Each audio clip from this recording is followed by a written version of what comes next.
স্বামীকে খুন করে পালিয়ে যাওয়ার অভিযোগ উঠল স্ত্রীর বিরুদ্ধে। এই চাঞ্চল্যকর ঘটনাটি ঘটেছে পূর্ব বর্ধমান জেলার মেমারির কদমপুকুর এলাকায়।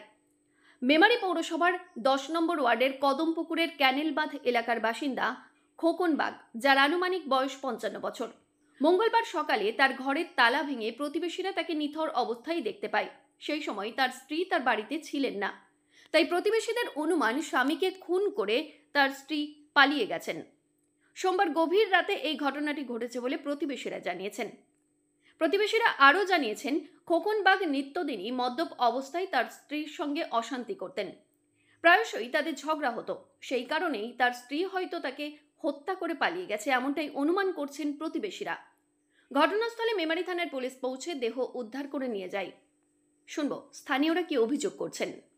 তারা দিচ্ছিল না, ডাকা হচ্ছিল তো তারা দিচ্ছিল না, সেই জন্য তারা ভেঙে ঘর খোলা হলো, দেখছে মানুষটা মারা। দিয়ে বউ ছিল তখন? না না, আচ্ছা, কি মনে হচ্ছে কিভাবে মারা গেল? ওদের তো ডেলি ঝগড়া শুনতে হবে, কি করে জানবো কিভাবে মরে, তো ঠিক জানি না আমি।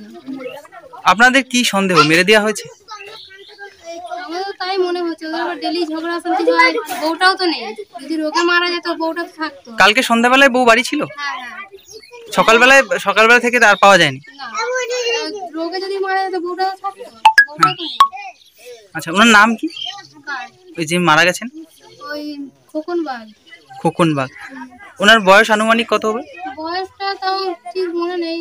আনুমানিক তাও কত? হবে বয়স, ধরে নিন না সেরকম ভালোই বয়স হবে। আচ্ছা, ছেলে মেয়ে কেউ নেই? ছেলে মেয়ে ওর দেশে ছিল, এখানে কেউ নেই। এখানে কেউ?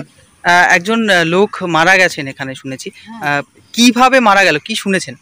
ওটা শুনেছি বলতে যে শুনলাম যে ওর বউ মেরে ঘরে তালা লাগিয়ে চলে গেছে, ঠিক আছে। তার প্রচুর মদ খেয়েছিল। আচ্ছা, ওর বউ নাকি গলা টিপে মেরে ঘরে তালা মেরে দিয়ে পালিয়ে গেছে। কখন ঘটনাটা ঘটেছে? এটা সকালবেলা শোনা গেল। আচ্ছা, আর এই মেরেছে কখন মনে হয়? কখন মেরেছে সেটা কি আর বলবো, ওর ঘরের ভেতরে মেরেছে, যারা দেখেছে তারা বলতে পারবে। দেহ ময়না তদন্ত করা হলে আসল সত্য জানা যাবে, এমনটাই দাবি করছেন এলাকাবাসীরা। তারা আরও বলেছেন যে অতি সত্বর পুলিশ তদন্ত করে দোষীর শাস্তির ব্যবস্থা করুক। মৃত্যুঞ্জয় যশের রিপোর্ট, সংবাদ আজকে নিউজ।